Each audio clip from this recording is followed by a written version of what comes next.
The two people I loved best in the world were my grandmama and my cousin Tommy. I grew up in the mountains, way past what most people would call civilization. My old elementary school had 8 or 10 boys and girls per grade, sometimes pooling 2 grades together for lack of teachers. It was small and sometimes lonely, but it was home. Tommy was my cousin, 2 months younger than me, but better in every way a boy could be. He was always the faster runner, the stronger wrestler, the nimbler tree climber, the sharper shot. I had been born sickly and spent the first 5 months of my life in and out of the hospital. Even when we grew up, I had to keep my inhaler close just in case. Usually, in case was because I had tried and failed to keep up with or show off to Tommy. I worshipped the kid. We lived way up in the woods, our families the only ones around for miles. Even though our homes were a country mile away, we learned to find our way to each other before most kids learned to read. Tommy would pound me sometimes for being a know-it-all or a wuss, but mostly I just felt lucky he was my friend at all. Besides, he made the other boys leave me alone at school and even helped me beat one of them up for calling me queer. The women in our family always told him, "Be gentle with Evan," or "Look after your little cousin," even though I was the older of the two of us, and I guess he always did that, mostly. Grandmama was a brilliant old woman, sharp as anything, the only person I knew who liked to read as much as I did. She made it no secret that I was her favorite grandbaby, and Tommy pounded me for that sometimes, too. The best thing about Grandmama was her stories. The stories old folks tell in the mountains aren't like the stories in movies where a ghost girl haunts a well because her mother drowned her there. What? In the old stories, there's never a reason for any of it. There just is. There was Booger Rock that you didn't dare ride past after sundown because the thing that lived there would jump on the back of your horse and claw the both of you and not jump off again until sunup. It just was. Haints were a little more like the spirits of the dead, but they didn't call out for release to be a better place, and no one but a damn fool tried to give it to them. All a haint wanted was revenge, or to be left alone, or maybe a little shine left out for them from when you went to their places. The old stories were all about things that couldn't be understood and couldn't be resisted. The worst one of all, to me anyway, were the old ones. Grandmama always told me that this wasn't their world. They just walked in it when they chose. As pagan as it may have been, she'd leave things out for them on the special nights like Halloween and New Year's. She said they took people, but she never said where or why. She said that unlike monstrous cats or formless beasts, they were beautiful. I had a pretty good childhood, really. One day, Daddy and Uncle John started telling me and Tommy about something called a snipe. Snipe? I guess any boy can just Google snipe hunt and know that there doesn't want to be go on, but then it wasn't so obvious to me and Tommy that we're out of our minds that we were going to hunt one. Uncle John was the best at telling us stories about that stupid made-up bird, talking about how beautiful its feathers were. It only came out at night. It could be made into the nicest little pet anyone ever had. The slick bastard even carved us both reed whistles and told us that they were special snipe calls. Tommy and me got into a real competition over that snipe bird. "I'm going to catch one," Tommy said, tall and smug and brash. "You're just going to get scared and run inside and cry on somebody's skirts." "Nobody even wears skirts except for church." I was an excessively literal-minded child. "And you couldn't catch a cold?" Tommy asked, taking some measure of pity on me. "Yeah," I agreed lamely. "You couldn't catch a cold." "How could I?" Tommy asked, obviously delighted that I had fallen for his trick. "You catch them all up before anyone else can." What? That sort of thing went on for days before the night finally came, the night we were going to hunt that snipe, and I was going to finally show Tommy up. Normally I was a bit of a coward, so I filled up with Grandmama's stories that even the daytime woods had me glancing over my shoulder for one of her monsters. On that chilly September evening, no power on earth would have driven me from those woods. I had drawn my line in the sand. I was going to beat Tommy at something that a real man was good at. We set out as soon as it was dark outside, following our fathers into the darkness, too focused on our task to notice their slightly tipsy laughter. They were drunk. At the time, I was just mad at them for making so much noise and scaring all the snipes away. Daddy and Uncle John split up, and I followed Daddy, both of us quiet in the darkness. I was focused on the yellow beam of his flashlight, my ears pricking up every horrible night sound of the forest. There were rustles in the bushes and cracking twigs and odd sounds I couldn't place. Now that there weren't 2 big men there, laughing and joking, I started to feel the oppressive weight of the woods upon me. "Daddy," I said, my voice sounding both inappropriately loud and hopelessly small in the chill air. "This looks like a good spot, Evan," he said, pointing at me at a hollow old oak tree. That's right where that snipe will run, and me and John will run him out. You just stand there with your call and tweet on it, just like a snipe would. And hold his bag out, keep it flush with the ground. He handed me an old feed sack and steered me by my shoulder to the tree. I stood splay-legged and hunched over, holding the bag out. The whistle was tucked in my mouth, and as I breathed out, it made a little peeping noise.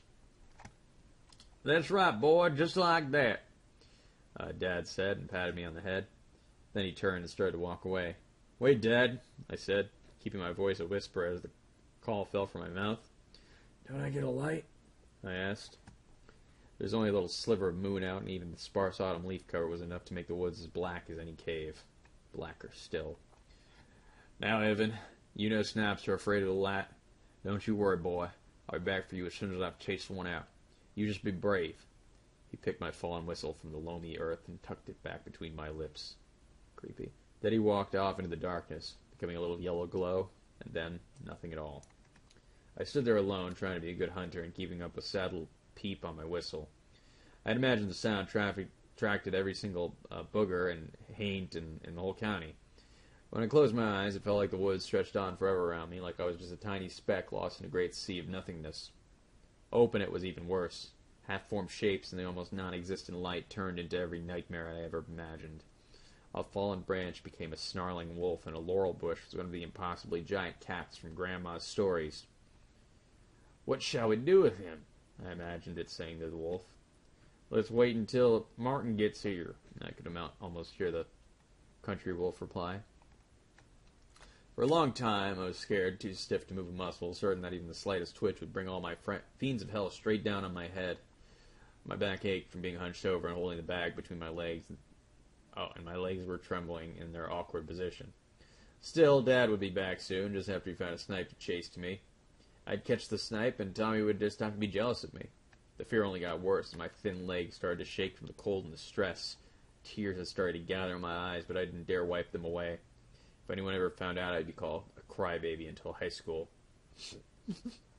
I kept telling myself that if I just waited another moment, then Dad would come and we could go home and Mama would have some cocoa or hot cider, or cider hot, and waiting for me. Something rustled behind me. It was probably a raccoon or a possum bat. As far as I was concerned, those didn't even exist anymore. But haints do. With one unmanly scream, I lost my whistle and started running faster than I'd ever run in my life. Branches slapped in my face and arms, but they felt more like bony fingers in the nightmare night. The very hounds of hell may have been nipping at my heels for all I was going to stop. Pain tore through my chest, but adrenaline kept it far from my mind. I just ran single-minded to do that one thing and to do it well. By the time I realized just how hard it was to breathe, my legs weren't underneath me anymore. I was in a wet, slick pile of leaves, something slimy against my cheek. There was a red-hot need to get the bad air out of my lungs, but my throat wasn't half wide enough to force it through, so I just kept taking gasping little frigid puffs of nothing, more desperate to run again than I was to breathe. There was light at the corner of my visions. I barely remembered where I was or what I was doing. All I knew was that I was scared. I needed to run. I needed to breathe so that I could run again. Thanks God, Evan. I thought for sure you were... You see it too? I had never been more relieved to hear Tommy in my entire life. I looked up at his tousled blonde hair gone silver in the vague moonlight, and he looked back down at me. Oh, hell, Evan, you're dying! Tommy said and bent down, punching me hard in the shoulder before he started to dig at my pockets. A moment later, he had stuffed the end of my inhaler into my mouth, pressed down on it. He didn't quite time it right, so I only had a tiny bit, but gave me enough medicine that I wasn't going to faint. The light at the edge of my vision grew brighter instead of dimmer. What?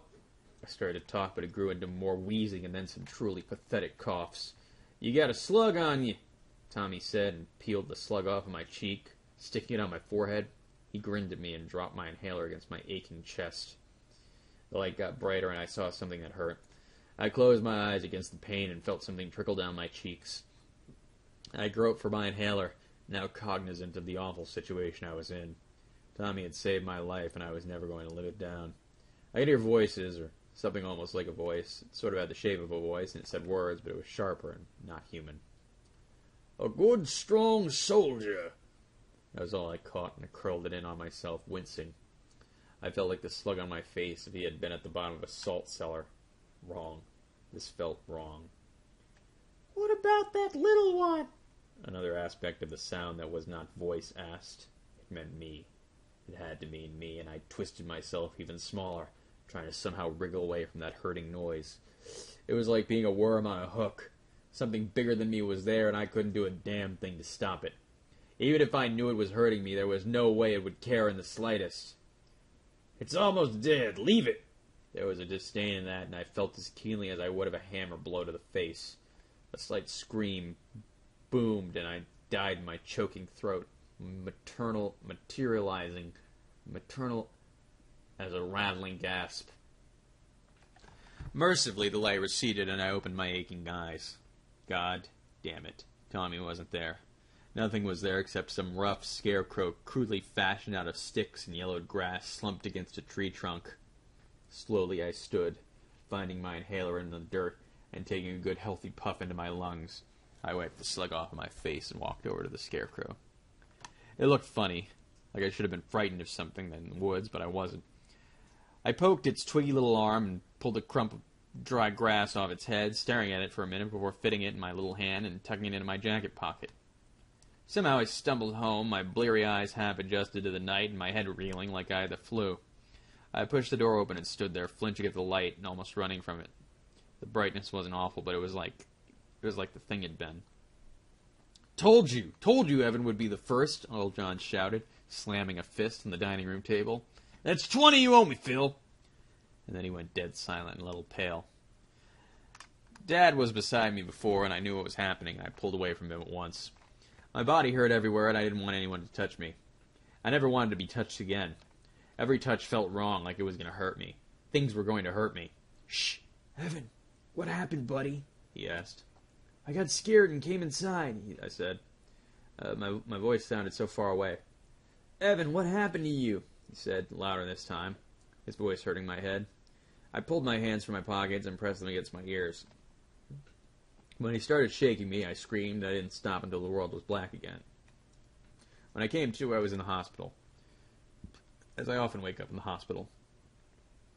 The doctors said that, aside from the gash in my forehead they had sewed up, there was nothing wrong with me other than shock. The blood in my eyes had just come from a cut in my head. They didn't tell me for a week that Tommy was dead. They said it was a cougar. No one had any explanation for why I had a pocket full of his hair, and I wasn't about to tell them what I had seen. Nothing really went back to normal after that. Uncle John, Stamos, stopped coming over, and Dad didn't seem to care much about me. Everyone seemed scared of me after that, except Grandma. She was the only person I ever told about what happened, and when she didn't call me crazy or act like she thought I was going to kill her too, I asked her what I would have done different. "Honey," she said, "I've told you about the world out there since you were a baby. The storybooks make us feel strong, tell that monsters can be beat. I've always told you that bad things happen. You can't stop them no more than you can stop the wind from blowing nor the rain from falling." After Grandma had passed away, I left that town, and I've not looked back since.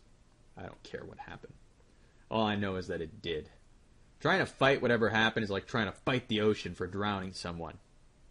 And I ain't about to goddamn punch the ocean. Worms don't live their lives worrying about ending up on a hook as fish bait or wondering about those who did. All I can do is hold fast to the brownstone around me as the constant throne of humanity, praying that we're safer together, whatever the hell that means. I still shiver when I cut through the park, worrying that it's a little brighter between some trees than it ought to be.